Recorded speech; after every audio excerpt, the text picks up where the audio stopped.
Amadas expressões, manifestações do Cristo, aquele que sustenta a existência de todos nós, a vida em mim e a vida em todos vocês, independente de estarem presentes, encarnados ou não, porque também aqueles que nos assistem à distância nesse momento também são expressões dessa manifestação do Cristo, o ungido do Pai. E também aqueles que não estão em contato agora, mas que irão assistir posteriormente, também são essas manifestações. E farão parte, usufruirão exatamente do que iremos usufruir agora. E o que iremos usufruir agora não ficará circunscrito a só aqueles que estão participando aqui ou à distância desse trabalho espiritual. Porque, sobretudo, nós estamos reunidos muito mais por aqueles que aqui não estão, por aqueles que não compreendem, porque são os nossos irmãos necessitados, em estados mais equivocados do que o nosso. E trabalho espiritual no mundo nenhum tem sentido se não for servir o mais necessitado, antes mesmo de buscar cuidar das suas necessidades. Então vamos colocar esses irmãos que ainda não compreenderam e não foram tocados como prioridade, porque aquilo que vier para eles através de nós passa por nós nos abençoando primeiro, mas não vamos pensar em nós primeiro, vamos colocar eles como os necessitados, porque se hoje estamos aqui sendo beneficiados numa casa como essa, é porque enquanto estávamos em profundo estado de ignorância, outros que estavam mais adiantados, esclarecidos, pediram por nós. Então precisamos ser gratos, porque se estamos aqui, é porque aqueles que foram e estão à frente, antes mesmo de cuidar de suas necessidades, pensávamos em nós que ainda estávamos em profunda escuridão e em estado de ignorância. Façamos agora pelos outros aquilo que nós recebemos e ainda continuamos recebendo, porque quem vai à frente continua pedindo por nós que vamos logo atrás, apesar de já começarmos a buscar. Dê de graça aquilo que você recebeu de graça. Então que a prioridade seja os irmãos necessitados, que ainda desconhecem, que ainda dormem profundamente, porque nós ainda dormimos, mas aqueles que dormem profundamente, completamente alheios à condição de filhos do Divino Pai, dotados de infinita capacidade de amar e conhecer.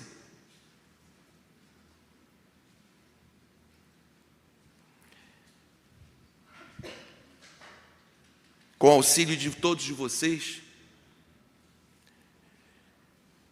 eu quero pedir também o auxílio daqueles que, em nome do Cristo, veio até nós, se fizeram homens, a fim de nos trazer o caminho e a orientação do despertar para a consciência. Estes receberam o nome aqui na terra entre nós de Paramahansa Yogananda, Shri Ramana Maharshi, Shri Aurobindo, Ramakrishna, Swami Vivekananda, Jiddu Krishnamurti e Nikaroli Baba. São 7 entre tantos outros que vieram em nome do Mestre aqui trazer o esclarecimento, falar quem somos realmente, nos ajudar a transcender esse estado de ignorância em que nós estamos, achando que somos o que fomos no espelho, porque somos manifestações do Cristo de forma individualizada. Qual é o nosso nome? Aí você pensa no nome que você recebeu nessa encarnação. Não é seu nome. Isso é uma referência momentânea para a expressão dessa existência. Qual é o nosso nome? Quem somos nós? O Mestre foi o imenso catalisador. Vocês sabem o que significa catalisador? Conhece o conceito? Catalisador, se for na química, é aquele produto que, ao misturar, acelera o processo. Por exemplo, cola. Existe uma cola aí que você precisa misturar as duas para que ela cole, né? Para que ela possa ter o efeito. O catalisador seria aquele produto que, sendo colocado junto, aceleraria o processo. Por exemplo, uma cola que leva meia hora para secar. O catalisador faria com que ela, em 5, 15 minutos, realizasse o processo. Então, o catalisador não realiza, ele propicia, acelera, estimula o que aquilo tem que ser feito. O mestre veio viver a mais alta vibração de amor e conhecimento para nos estimular. Ele não veio realizar por nós. Ele veio ser, viver, sentir, pensar, falar e agir de acordo para acelerar nosso processo, para nos estimular, nos inspirar, porque a nossa natureza é a mesma dele. Muitos virão que farão o mesmo ou bem mais do que eu, disse ele. Ele sabia que todos nós vamos alcançar aquele estágio em que ele estava. E ele veio ser o catalisador, acelerar o processo. Nesse momento, esse irmão que vos fala aqui está tendo a permissão e a bênção grata de ser um catalisador, fazer o papel do catalisador neste momento que eu recebi a palavra aqui nesse trabalho. Mas eu não sou o único, porque todos vós são catalisadores. Dentro da minha pequenez, farei de tudo para ser o mais eficaz possível nesse processo. Mas cada um de vocês que entrarem no processo mental de acompanhar sinceramente e querer também se despertar, também se tornam catalisadores. E no momento que eu faço esse papel, vocês fazem. Vocês devolvem a mim aquilo que eu, na medida do possível, entrego a vocês. Ao devolver a mim, isso me auxilia mais ainda nesse processo. E ao melhorar e acelerar esse processo, e a entregar a vocês, vocês aceleram de vocês e entregam a mim. Isso vira um dínamo. Isso vira um dínamo poderoso que se aumenta cada vez mais. Acelera cada vez mais. E assim o mestre encontra na matéria um canal para que ele traga para aqueles irmãos que aqui não estão as bênçãos, as necessidades, as potencialidades que se fazem necessárias. Não seremos nós que vamos decidir para onde vai. Pense no encanamento. Os canos decidem de onde vai vir a água e para onde ela vai? Não, quem faz isso é o encanador. Cabe ao cano fazer o quê? Cumprir aquilo que o encanador decidiu da melhor forma possível. Somos nós. Nós somos esses tubos, esses canos, esse canal. O mestre é o encanador. Ele sabe de onde vem a água da vida e ele sabe aonde tem que chegar. Mas lembre, esses canos, ao receberem a água, são os primeiros a se molhar com ela e se beneficiar. Porque quando a água passa por ele, eles se molham. Façamos esse papel aqui. Muito mais do que procurar tratar a compulsão, porque é uma das formas desvirtuadas de viver a vida humana. Vamos buscar o topo, a consciência do amor e do que nós somos. Todo o resto abaixo disso se resolve. Seja a ideia do suicídio, seja as doenças, seja a compulsão, seja o equívoco e a forma equivocada com que nos tratamos no mundo um ao outro, tudo isso se resolve e se cura.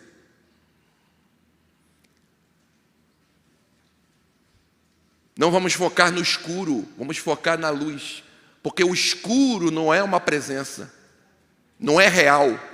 Assim como a ignorância, ela não é real. A ignorância é uma ilusão. A luz é real, o conhecimento é a consciência que é real. Vou usar uma metáfora para isso. Uma caverna está há 1000 anos em completa escuridão. Você dentro dessa caverna acende um fósforo. Instantaneamente, 1000 anos de escuridão deixaram de existir.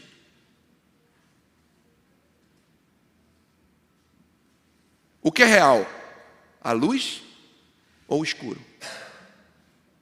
Vamos fazer uma coisa? Desafio qualquer um a chegar diante da luz do sol e fazer o escuro. Chegar num lugar iluminado e fazer o escuro, sem tampar nada, faça o escuro. Alguém consegue fazer escuridão? Alguém consegue fazer isso? Chegar num lugar iluminado e escurecê-lo, sem ter que tampar, esconder a luz?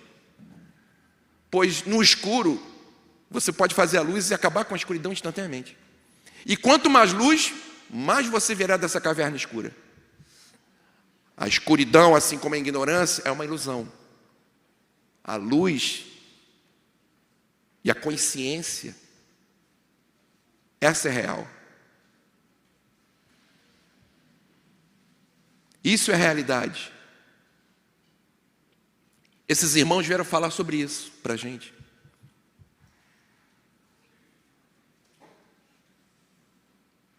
Esses irmãos vieram falar exatamente sobre isso. Olha só, meus irmãos. Eu vou usar palavras inadequadas para aquilo que eu estou tentando transmitir. Porque são coisas que a palavra humana não consegue manifestar e esclarecer. Mas antes mesmo das palavras, vocês são entidades espirituais e estão conectados à mesma mente espiritual que eu estou. E cada um tem a percepção segundo o seu estado. Agora aí. Mas todos estão focados na mesma mente espiritual que eu estou. Todos. Já viu aquela condição de você tentar falar uma coisa para a pessoa e não consegue botar com palavras e a pessoa entende? Já viram isso?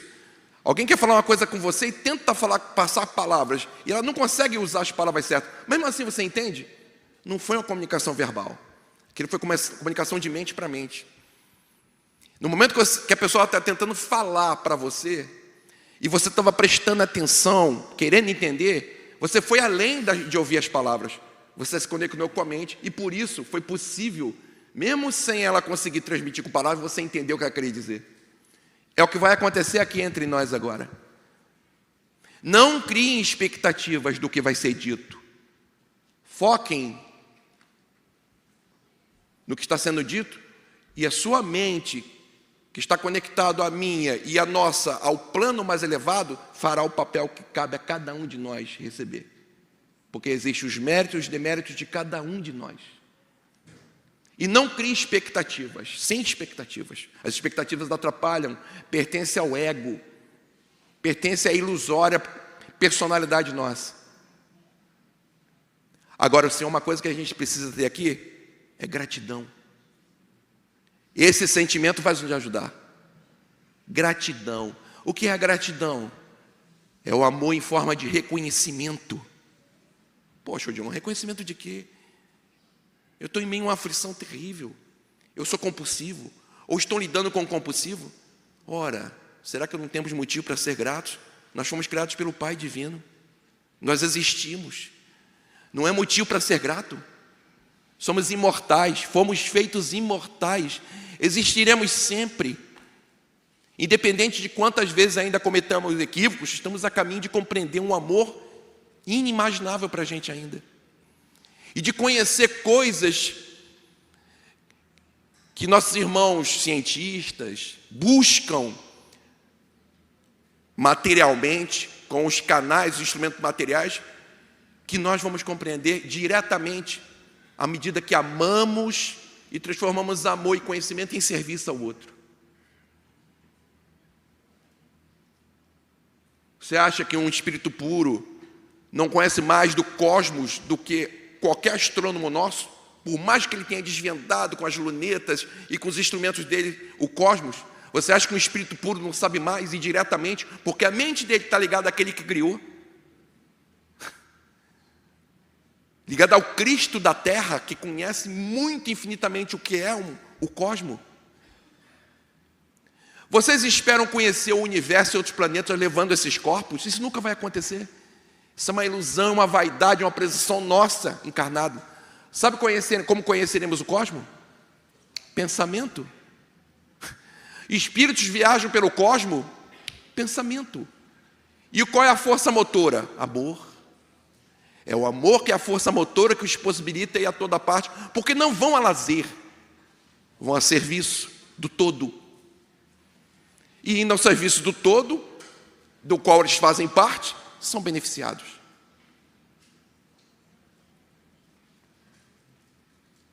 Então vamos buscar essa consciência.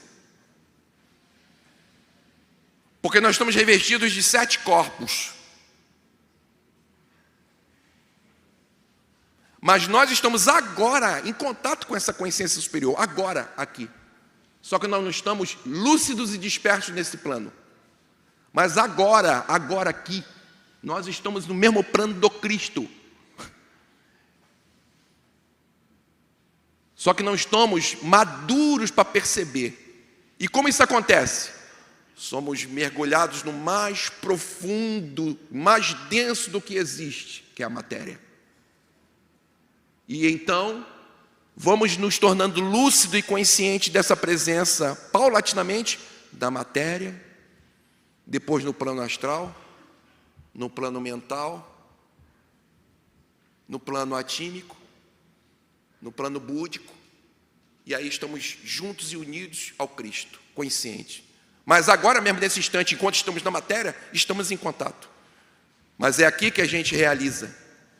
Porque nós temos que, por mérito próprio, despertar. E é isso que estamos fazendo aqui na matéria. E o que são as aflições, as dores? Processo de acerto e de erro. A gente precisava ter uma referência.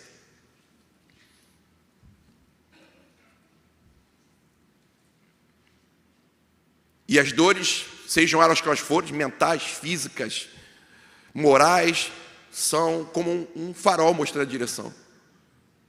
Mas a gente tem toda a liberdade de não seguir esse farol na direção certa e escolher o caminho errado, até que fique insuportável. E aí você entenda o quanto você tem dado em murro em ponta de faca. E sofre, e é triste, e a vida não tem sentido porque você decidiu fazer assim da sua vida. Porque você acha que fazer parte e seguir a lei divina te tira a liberdade. Não, ela te torna mais livre. À medida que você começa a fazer parte, se aproximar da lei divina, mesmo em plano físico, você se torna mais livre.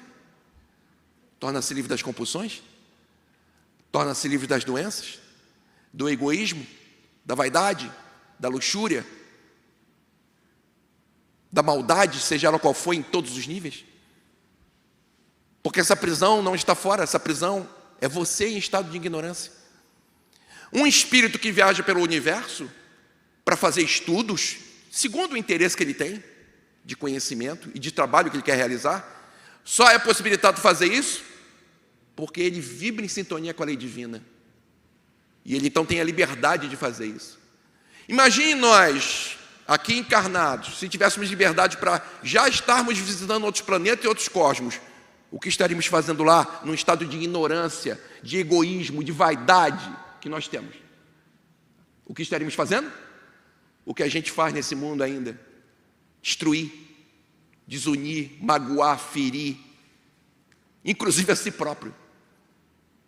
Então não temos liberdade porque não merecemos. Graças a Deus que a lei divina faz assim. Aqueles que sairão daqui para conhecer outros mundos, e muitos já fizeram isso, porque não se faz realmente fisicamente, mas com o espírito, farão de acordo com a lei divina. E aqueles que saírem daqui para outros mundos, mas que não estiverem de acordo com a lei divina, com certeza irão para mundos primitivos, para terem outra chance de aprenderem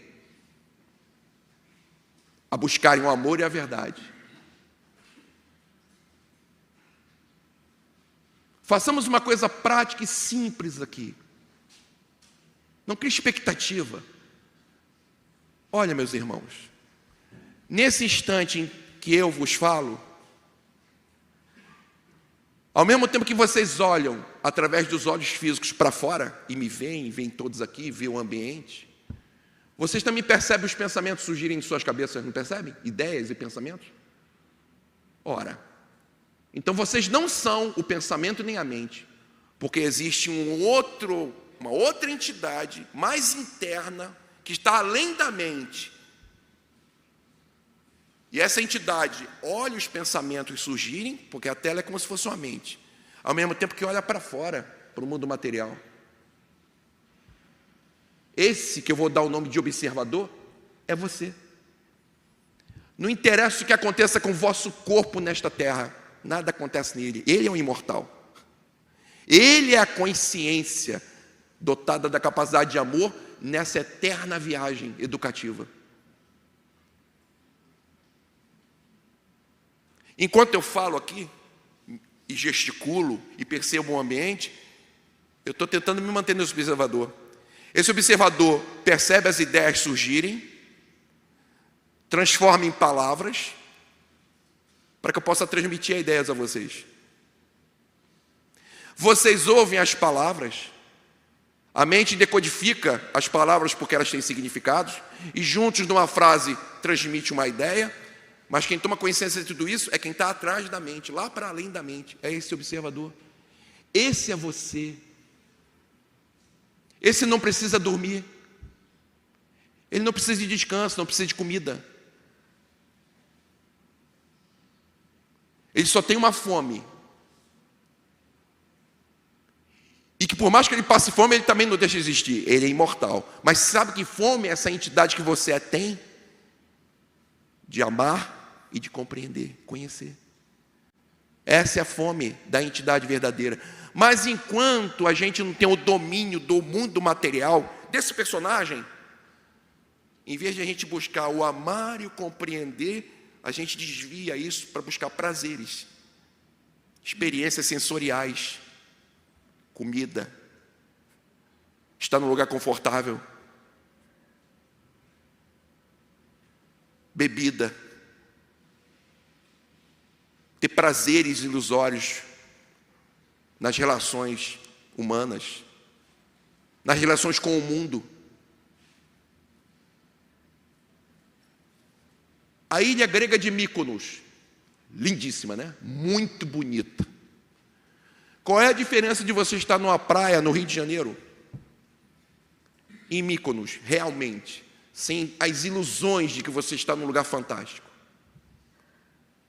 Não há diferença nenhuma. É uma ilusão sensorial que a gente busca. Ou será que pessoas em Mykonos não têm depressão? Não existe pessoas com compulsão na ilha de Mykonos? Então não é um lugar. Mas como essa consciência está vivendo o ambiente que está. Aquele que quer subir a montanha, o alpinista que quer chegar ao topo do Monte Everest, corre riscos tremendos de morrer, né, de desencarnar para isso. O dedo congela, às vezes tem que amputar a mão, perder pé, chega no topo. Ele chegou onde? Internamente, esse observador, ele não chegou a lugar nenhum. Tem que ver com vaidade, com orgulho, com status. Uma ilusão. Ele pode ter perdido a vida e chegar no plano espiritual tão ignorante do amor e da verdade, como ele estava antes de subir. Mas é um desvio. Na cabeça dele, vivendo o personagem, é aquilo a felicidade. Aquilo vai fazer ele sentir-se um ser. Uma ilusão. Você não precisa chegar nesse topo. Eu não estou falando que a gente não vai experienciar a vida, mas façamos na medida sadia e necessária. Porque as experiências humanas, em corpo físico, vividas de forma equilibrada, nos dá a possibilidade desse observador despertar. É assim. O que é a compulsão? Não estão satisfeitos com as expressões sensoriais que a gente já tem. As experiências sensoriais não satisfazem mais, porque esse observador, que é o real ser, não satisfaz mais com as ilusões da vida cotidiana. E aí ele busca coisa excessiva. A sensação em excesso. Ele não aguenta viver a realidade do dia a dia, então ele quer viver uma realidade totalmente louca, psicodélica. Só que isso ainda põe ele em destruição de si, em destruição daqueles que estão à sua volta. Ele se torna menos indigno de tudo, pior filho, pior pai, pior irmão, pior profissional, pior cidadão, pior tudo, inclusive para ele. Por quê? Ele não está vivendo em função desse observador. É esse observador que a gente tem que lembrar dele todo dia. Ao acordar de manhã, eu não sou o Odilon, não. Sou o observador de novo, acordado na matéria, nesse corpo mais denso, vivendo esse personagem que esse observador anima. Mas esse personagem não sou eu. E esse personagem tem uma função. Ela é uma interface para que esse observador possa viver a matéria e vencer a matéria. E aí um dia começar a trabalhar agora no plano astral para vencer o astral, trabalhar no plano mental para vencer o mental, porque a gente está a caminho do espírito puro, aquele que venceu todos esses processos.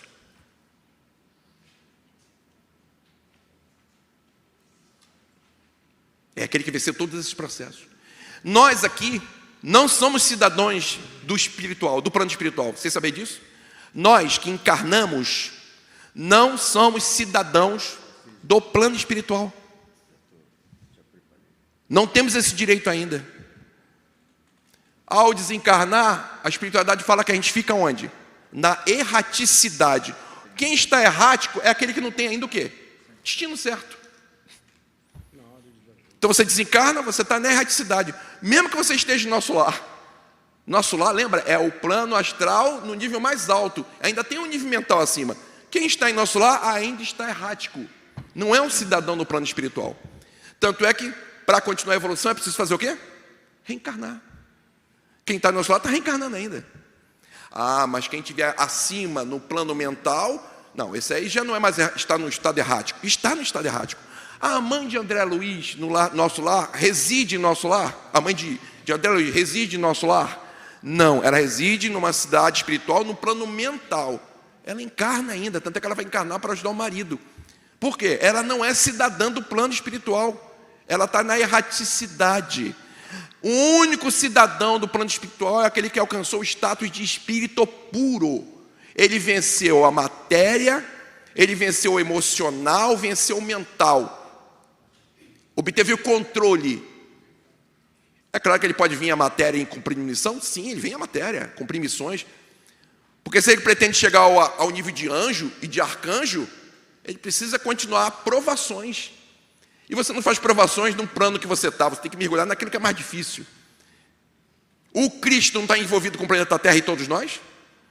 O Cristo, que é a entidade mais elevada do nosso mundo, está só no plano espiritual dele? Cuidando só do que é espiritual? Não. Ele está cuidando de quê? Ele está cuidando de 30 bilhões de seres humanos, uma quantidade imensa de animais, uma quantidade sem par de vegetais, minerais. Sempre haverá o desafio de lidar com aquilo que está abaixo da gente. É a resistência que vai ajudar você a ir além de onde você está. É igual ir à academia. Se você não for uma academia puxar ferro, você desenvolve musculatura? Você cria uma musculatura mais resistente e forte? Não. Se você ficar assim o dia inteiro, por mais que você faça, não vai atrofiar, mas força além do normal, você não desenvolve. Agora, se você botar ferro, botar um peso, e aí doer, e você fizer aquela força, quando você está em repouso, o que acontece com aquele músculo? Ele está forte, mais do que o normal seu cotidiano. O espírito também tem uma academia. Esse observador tem uma academia. E inicialmente a gente começa trabalhando na matéria. Mas não deixa de estar também passando pelo emocional. O corpo mental, emocional está aqui agora. A gente está vivendo emoções, sentimentos. Isso é no plano mental. E o raciocínio, as decisões, o pensamento, o discernimento, as escolhas, está no plano mental. Mas isso todo é um casulo. Quando esse casulo se abrir, porque nós cumprimos aquilo que deveria, nos tornaremos espírito puro. E aí vamos compreender o que é espírito puro, porque lá será um reinício. É um início. É igual aquele que acabou o segundo grau e entra numa faculdade. Tudo é novo. Ele traz todo o arcabouço de conhecimento que ele vem adquirindo, mas é todo um processo diferente. É como aquele que acabou de se formar na universidade. Digamos que ele tenha se formado médico. Uma coisa você está com diploma de médico, outra coisa você está lá exercendo a função real. Aí ele vai se tornar médico ou não.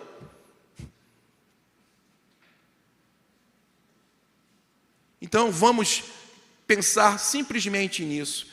Todo dia lembre do observador. Você é o observador. Aquele que vê os pensamentos, aquele que percebe os sentimentos. Quer ver uma coisa? Ninguém agora estava sentindo, mas vai pensar nisso. Como é que está o pé dentro do sapato? O observador focou, você sente. Como é que está a temperatura do ambiente? Agora você prestou atenção, você sente. O observador escolhe aquilo que ele quer perceber segundo a necessidade do momento, da experiência dele. Às vezes ele percebe muitas coisas ao mesmo tempo, às vezes se foca. Vamos acender essa luz. Todo dia lembre-se, eu sou observador. Eu vou acompanhar esse personagem que eu sou. Agora, esse personagem tem que fazer o que eu, observador, decido. Os pensamentos que vão surgir ou sair da minha mente, eu é que vou escolher. Porque a mente não funciona sem observador. O que acontece na mente, que são os pensamentos, é uma projeção desse observador. Eu mesmo vou chegar em casa para assistir esse vídeo. Eu tenho feito muito isso. Parece que não sou eu falando, tenho aprendido muito comigo mesmo. E eu sei que eu vou observar e perceber coisas que eu mesmo, enquanto estou falando, eu não estou percebendo. Meus queridos e amados irmãos, desejo a todos vocês do fundo do coração, e o quanto for sincero, isso é o quanto eu receberei. Desejo que todos de vocês possam cada vez mais, durante essa jornada, terem uma relação íntima de realização do que vai no fundo de vossos espíritos.